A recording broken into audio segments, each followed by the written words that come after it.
The Invisible Man. The small village of Gallowwood was a place where time seemed to slow down. Surrounded by rolling hills and ancient trees, the village had always felt like a place frozen in history. In the heart of the village, hidden beneath thick ivy and moss, stood the old library. It had always intrigued 12-year-old Leo Thompson. Its windows, covered in dust, seemed to hold stories from centuries ago, and the front door creaked every time it was opened, as if it were reluctant to let anyone inside. One rainy afternoon, Leo found himself walking toward the library. The wind howled through the narrow streets, and the scent of wet earth hung in the air. He'd passed the library many times before, but never dared to enter. Today, however, something was different. The door stood slightly ajar, as though it were inviting him in. With a deep breath, Leo pushed the door open. The familiar smell of old books hit him immediately, musty, yet comforting. Shelves filled with dust-covered tomes lined the walls, and the faint sound of pages turning echoed in the distance. But there was no one around. "Hello?" Leo called out, his voice echoing through the silent space. There was no reply. He ventured further inside, his footsteps soft against the creaky wooden floorboards. As he wandered deeper into the library, he noticed something strange. A small, winding staircase led to a darkened loft above. Something about it caught his eye, a glimmer of light, barely noticeable, coming from the farthest corner. Curious, Leo climbed the stairs. At the top, the light seemed to pulse like a heartbeat. He stepped forward cautiously, peering into the corner. It was a small room, tucked away behind a row of shelves. On the floor was an old wooden desk, its surface cluttered with papers, books, and odd trinkets. But what really caught his attention was the figure sitting at the desk. A man, dressed in an old-fashioned suit, with round glasses perched on his nose, was writing furiously in a notebook. He didn't seem to notice Leo at first. In fact, Leo could see straight through him. The man was completely transparent, as if he didn't exist at all.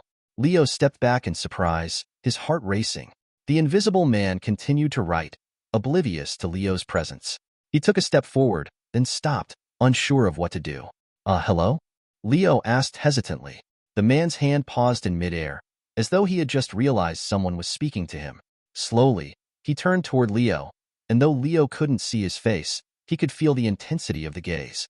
"You must be the new one," the man's voice said, calm and reassuring, though it seemed to echo as if coming from all directions. Leo blinked. "The new one? I'm Leo. I didn't mean to disturb you. I was exploring." The Invisible Man chuckled softly. "Exploration.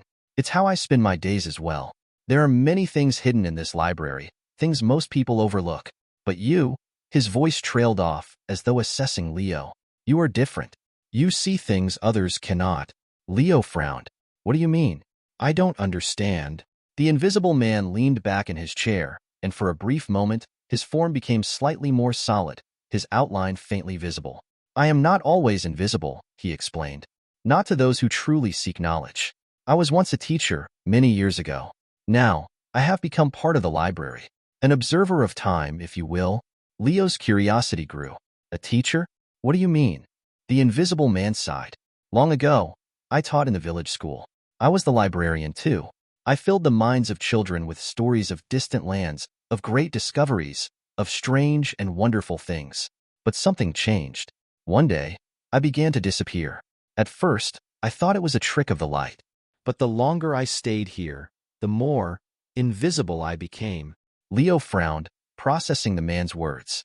"That's strange. Why are you still here, then?" The man's voice softened. "I stayed to watch over the library. I cannot leave until someone finds the secret. Someone who still believes in the magic of books." "Magic?" Leo repeated. "Yes." The man's voice grew more animated. "Books are more than just words on paper. They are gateways, portals to other worlds. But there are other things, too. Other objects hidden in this library. Things that can bend time, change the course of events, and even make the impossible possible." Leo's eyes widened. "You mean, like, real magic?" The Invisible Man laughed. "Yes, real magic. Though not in the way most think. It's not about spells or potions, but about understanding the stories that shape our lives. Understanding the power that knowledge can hold." Leo felt a shiver run down his spine.